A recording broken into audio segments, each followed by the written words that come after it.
welcome to the AI in Education. What am I doing? Welcome to the AI in Education podcast, Ray. Happy whatever day it is with you today, but it's very sunny in Sydney. I know that. I can't believe, Dan, we've been doing this podcast for 6.5 years and you still don't know the name of it. I get tripped up over words like anthropomorphize. That's easy for you to say. You get tripped up by the word in the name AI in Education podcast. Yes. But today we need to cover more research, didn't we? Because last week we did news. We didn't even get to the research. I don't think we've done research now for until 2026. Yeah, we haven't done research this year. And I feel really bad because two things. One is whenever we talk about news and research, there is so much news that often we don't get to the research, or there is a one or two papers and we go, we'll do the rest next time. And B, because some listeners really love hearing about research. My mum, your mum. Yeah. I don't know about anybody else, and I love talking about it, but I know that it does interest some people. So yes. I feel we should kind of get up to date with the research. So this episode should be a rapid rundown of the research. As always, Dan, in the show notes will be all the links to all of the papers. That is brilliant. And the first one that I've seen that you put in here, I'll read the title up for this one for a change. Can synthetic avatars replace lecturers? An exploratory international study of higher education stakeholder perspectives. Just to save you a bit of a breath there. What is that talking to us about?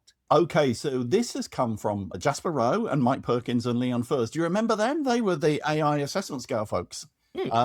And they surveyed 193 higher education staff. And this was across Australia, Singapore, the UK, and the US, and asked them about using synthetic avatars / I call them digital twins. You know, my digital twin is the one that can deliver a lesson on my behalf from a script that I give it, but it looks like me. Yes. Interestingly, the other word for this is deepfakes. But I have a different emotional reaction when you say a digital twin versus a deepfake. Yeah, that's Leon bringing deepfakes into it because he's got an obsession with that, hasn't he? Well, that might come up in the conversation. Okay, so what they did was look at the use of this in their teaching. Look, an interesting side note in this is 2/3 of the respondents were female. And I wonder if there's a different response. But anyway, staff gave it the technology of digital twins or deepfakes a fairly low score, like 42% said they were likely to use it. But they talked about the idea that it might be fun or engaging for students.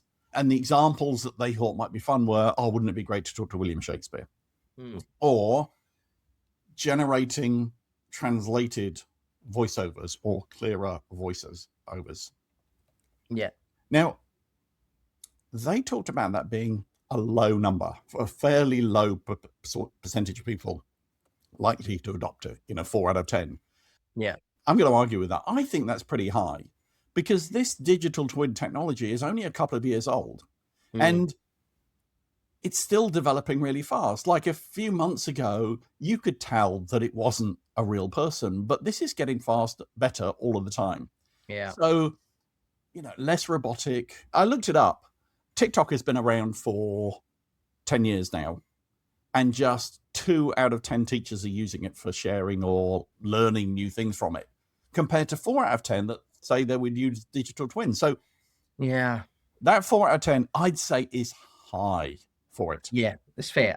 I think that it's an interesting one, isn't it, with avatars? Because I've done courses with avatars in, and like some of the current courses that I'm doing, some have got avatars, some have got a chatbot voice model interface as well, where you can talk to it. So it's interesting. So it's, at the end of the course, there's a kind of chatbot that kind of lets you talk to it.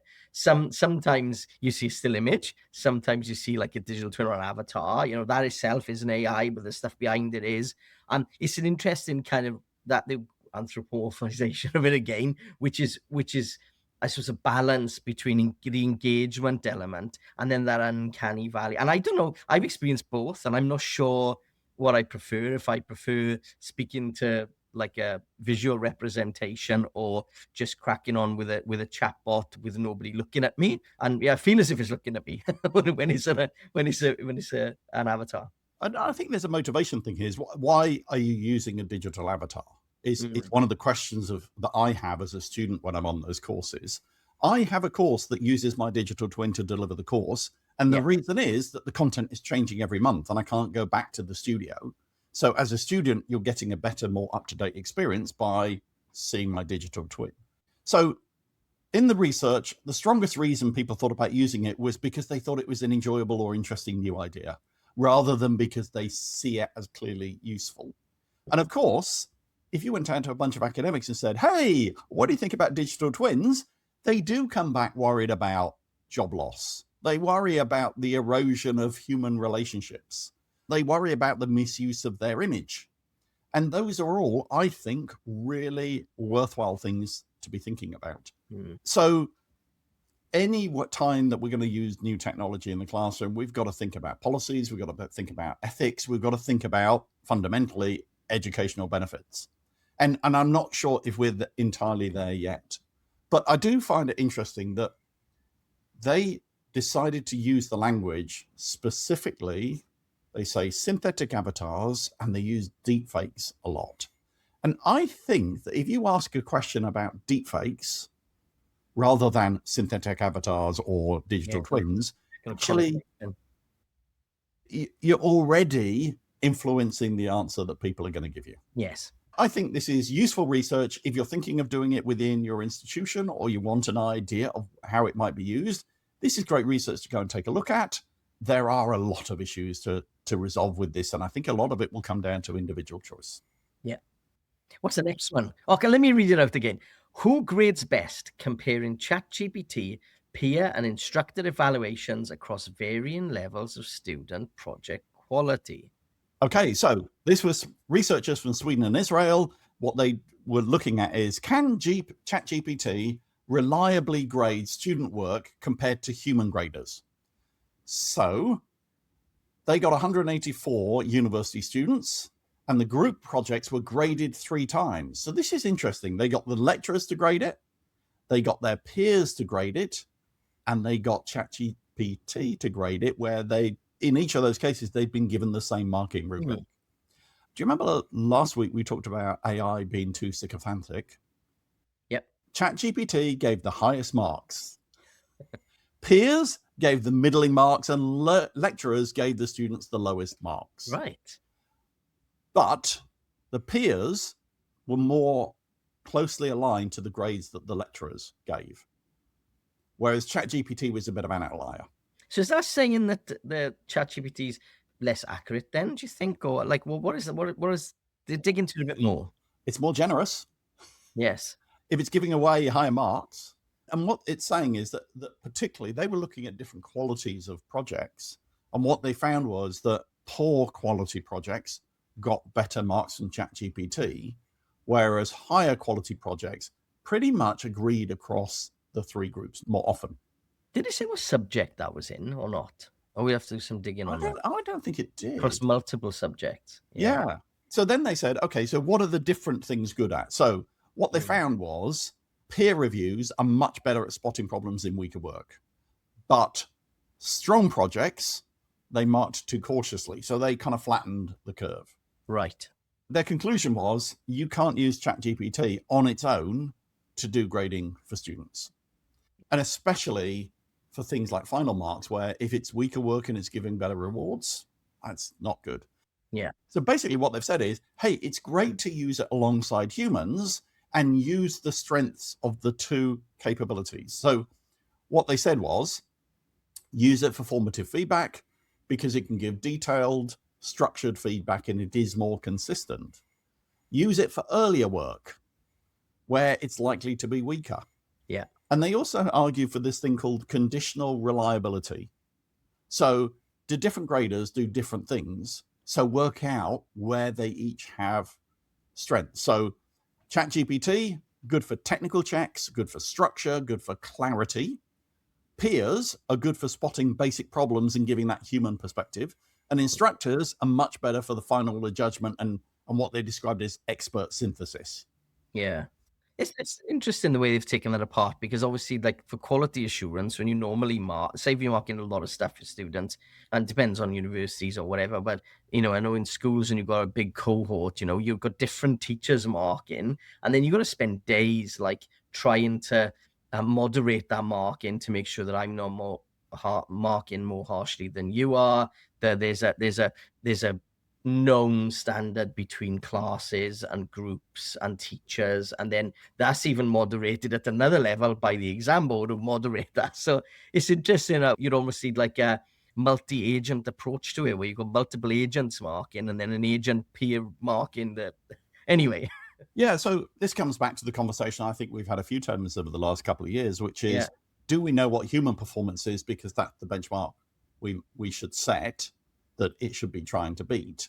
But if we're starting to work out the characteristics of what it's good and not good for, the answer isn't, oh, it's terrible for marking. The answer is, it's great at these parts of the process, but don't yes, use it for these parts of the process. yeah, Dan, you may not remember, last October, we talked about a research paper called the Transparency Dilemma that said that yes, people who told other people that they use AI to do things that's right. were less trusted than people that used it but didn't tell anybody. Even if the work was the same, people judged the work differently. So there's a new paper. I'll let you read out the title. It takes this a bit further. The artificial intelligence disclosure penalty. Humans persistently devalue AI generative creative writing. Okay, so this is great. This Wow. is from the Journal of Experimental Psychology. So this isn't geeks doing this research. This is psychologist geeks doing this research from 3 business schools. So Wharton, Ross, and Stern business schools. And basically what they found was, if you tell somebody that a piece of creative writing was written by AI, they rate it lower, Okay. even if Yeah. it's exactly the same as something they think a human wrote. So that they call Yes. this the AI disclosure penalty, because they Mm. see AI written work is less authentic. And this is a human bias that they found is really difficult to remove. So this isn't a small survey. They did 16 different experiments across things like poetry, prose, emotional stories. They got it rated by 27,000 participants.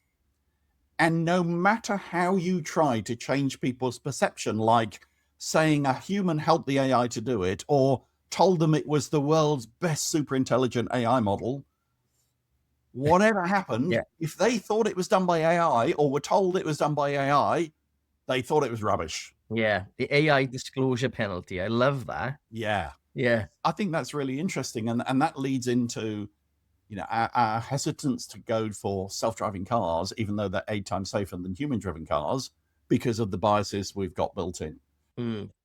There is a push to be more transparent about using AI in our writing, like out in the business world and in creating research applications or research papers or things. Mm. But if you immediately at the front of the paper go, this was written with the help of AI, bang, people are going to trust it less. Mm. Yeah. That's good. This is another piece of good research that kind of correlates with other stuff as well. So very interesting. Okay. Maybe this is the year of trust of AI again. Maybe this is. I am seeing more discourse around ethics and trust. I know it's always been there, but it is kind of coming to the forefront this year. I think people are realizing that AI is here to stay. So let's try to think about trust a little bit more. Yeah, I think it's interesting because if you think about a kind of curve with a dip in it, the beginning of the curve, which is kind of reasonably high, is, oh, this comes from technology, therefore it must be right, because that's what traditional technology is. We'll trust an Excel formula. We know you would trust an Excel formula, but you'll trust an Excel formula. Yeah. And then as you start to understand a little bit more about AI, you start to distrust it because it's a stochastic parrot, it's a random word generator. And so with some knowledge, your trust goes down. And then as you understand how it works and how you can remove hallucinations and things like that, I think your trust goes shooting up. Mm. So it's that same curve. And there are people that understand AI more and there are people that understand AI less. I think the people that have no understanding and the people that have good understanding are probably at the same level of trust. It's people that are in the middle. And let's be honest, that's probably a little bit people like you and I that Yeah. will have lower levels of trust. Yeah. Okay. Dan, I did pull together some different things around this topic of good prompting. And I know this isn't specifically about AI in education or solely about AI in education, because I think it's relevant to everybody. Let's pull out some different bits of research. So the first one is a research paper called Asking Generative Artificial Intelligence the Right Questions Improves writing performance. So Mm. this is some researchers from Monash University in Australia and Peking University in China. And what they did was look at students revising essays, getting help either from a human tutor or an AI chatbot. And what they found was students that use the AI chatbot ask way more questions. They are normally shorter and more direct questions, and they are focused on specific problems like definitions, concepts, how to do Yeah. something. Whereas with a human tutor, first of all, you tend to be more polite. Secondly, you ask indirect questions. So you ask general feedback. So, if you were a tutor, Dan, I might show you my latest essay and go, what do you think about it? Have you got a minute to be able to look at this page for me? Whereas if you were a bot, I'd go, paragraph 3, what have I got wrong in there? Should I be using a full stop or a colon in this bit? Yeah. Now, here's the really interesting thing out of this. Okay. Students that used AI tutors in their writing ended up with higher quality essays.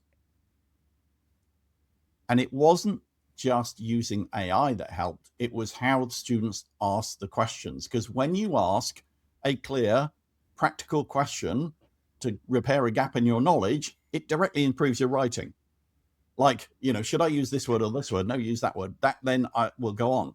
Whereas if I'm using general questions, I might get information that I see as only specific to that context rather than broader. Right. So, and this is about so it's an interesting one, isn't it? Because lots of people would be using AI and then it's writing for them, but this is looking specifically at the quality of the writing that they are doing, right? Yeah. So it's really nuanced and really interesting. Yeah. We are going to come back to this again and again, I think, over Mm. the course of this year as we get a better understanding and we see more and more research about it's not AI for everything. AI as a tutor has got a very specific role where you can't just get it to write your essay for you, and it is helping you to learn. It's Yeah. your spotter at the gym that is helping you as opposed to doing it for you. Yeah. Yeah. Okay. Another paper, similar kind of thing. And again, this is around thinking about prompting. When the paper is called When AI Only Asks, How Question-Driven Dialogue Shapes Pre-Writing in the Classroom. So this is research from the Secondary Teachers Education Journal. So this is for schools. I'm going to credit the researcher. It's Anne-Catherine Westby from Scandinavia. And she sent me the paper when it was published. I love this. Normally I have to go looking for all of the research. So it dropped Thanks, into my Anne. inbox. I'm surprised how few researchers ever message us to say, hey, I did this paper for your consideration.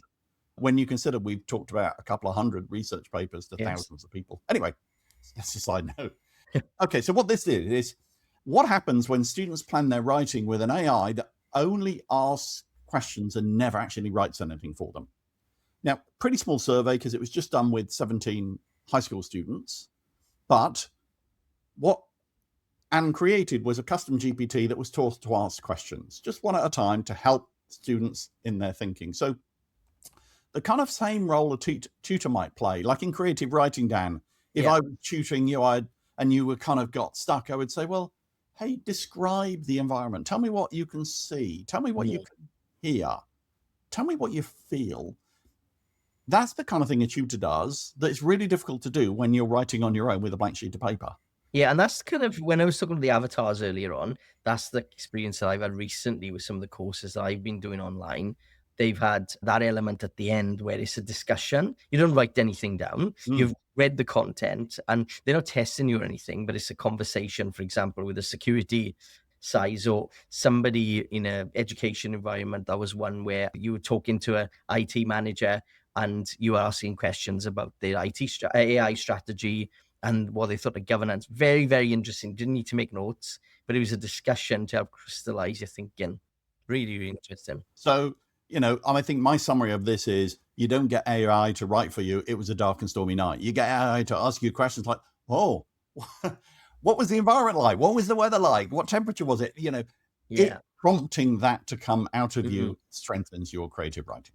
And that's for and I was specifically focusing on them pre-writing before they, go into a big essay or whatever it might be. Yeah, Excellent. it's a writing nudger or a writing coach. Okay, another piece of research. This has got nothing to do with education at all, but really useful for us all. We've talked over the time about how to prompt AI. Things like being polite, things like telling it's important to your boss, telling it to adopt a role. Well, all of that is changing. And this research paper is so simple in the idea that it's super obscure at exactly the same time as it's blindingly obvious. So, Dan, Right. Okay. this is what you need to know.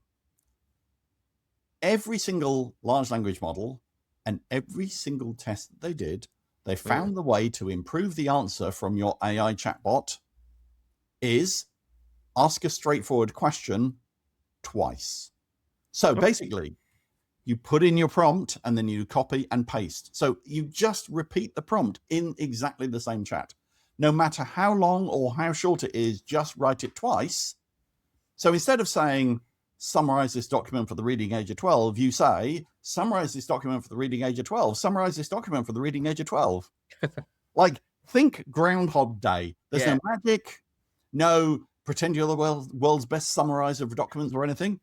That might still work, but the most powerful thing is say it twice.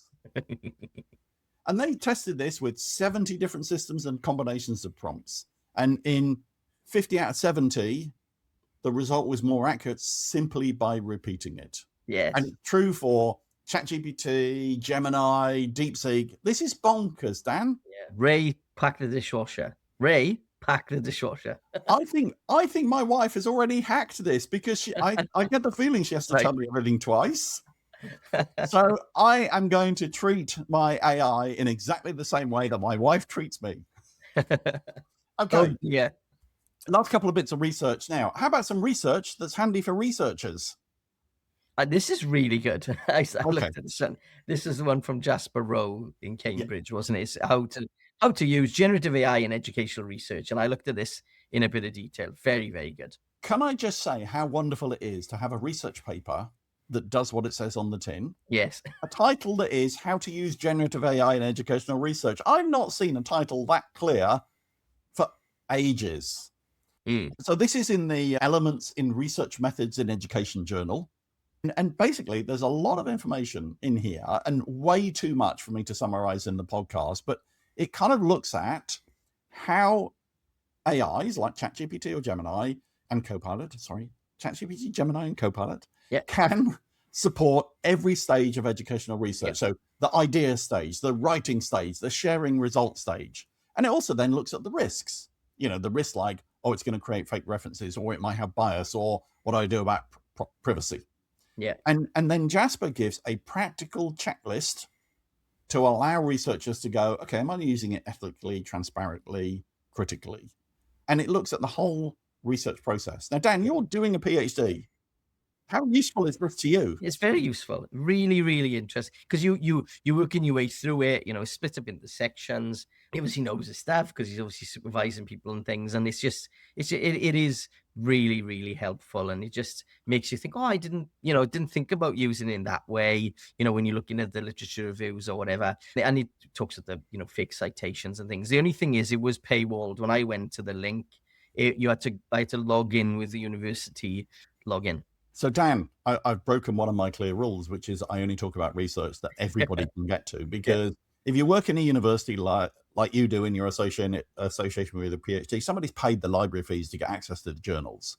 But if you're a teacher, and I would like to remind every researcher that is doing research on education, if you publish research for teachers, they can't read it unless it's open access because they don't have journal subscriptions. But this one I thought was okay, because if you're a researcher, you've got access to the journals. It's true, actually. I'm going to see if I can get a copy of it. Maybe there's a preprint floating around. I'll have a chat with Jasper, see if we can get something. We'll put it in the show notes, because if you don't have access behind the paywall, then message us on LinkedIn through the podcast, and we'll see if we can get a copy to you. Okay, last paper, Dan. This is a paper about Nano Banana. Do you remember Nano Banana? Absolutely. Yeah. The image generation, video generation tool from Google. Yeah, it kind of broke the internet last year when everyone started creating different things. So the paper is called Paper Banana. Automating academic illustrations for AI scientists. Oh, that's nice. Okay. Okay, so this is interesting. So this was researchers from Peking University and the Google Cloud AI research team. Yeah. And they were looking at, are there ways that we can use AI to produce scientific diagrams for papers that works? Yeah, excellent. We haven't had much research on this, and there's not a lot of information on it. So this is great. Yeah. And so what they found was it will help you do the layout or give you the code to produce scientific diagrams. So statistical charts, process diagrams, stuff like that. Now, at the moment, a good way of doing that is Nano Banana or in Notebook LM. This paper banana runs a little cohort of AI agents to analyze your information, work out styles of presentation, work out how to improve it, and then it goes and creates it. It does that self-improvement process itself. Mm. And it really helps to simplify complex things down. But the little army of agents are there to make sure it doesn't stuff up by changing the numbers or misrepresenting the story. So the paper banana is a paper that has been written by the university and Google Cloud, and that's a tool as well that they've created out of it, right? Yeah, so there's a GitHub page with the paper on it as an interactive and the code. So you can Brilliant. download the code and run it on your own device and build it into your tools. Excellent. He says clicks on the GitHub link as we speak. Yeah. And so, I think it is just one of those things for helping you to think. It might produce perfectly finished diagrams that you look at the whole thing and go, oh my Yeah, they're goodness. very good diagrams, aren't they? Yeah, there's some really nice It's on there. Wow. But the other thing is, it might give you some ideas of how to present diagrams. I often get lots of complex information and have to spend a bit of time thinking about how am I going to portray this in a way that people understand it really clearly and is simple. So I've got a use for Paper Banana, and I'm not a researcher. A very good point. Well, that's some amazing research today, Ray. Thank you I'm very really much. happy, Dan, because we are now up to date with the research. So Yes. next week, we can come back in with our normal pattern of an interview, a guest, a news and research update. But geez, some of those papers have been out for a while, and I've been really frustrated we've not been able to get to them. So I am glad that we have found time to put in this episode to tell people about them. Definitely. Thanks, Ray.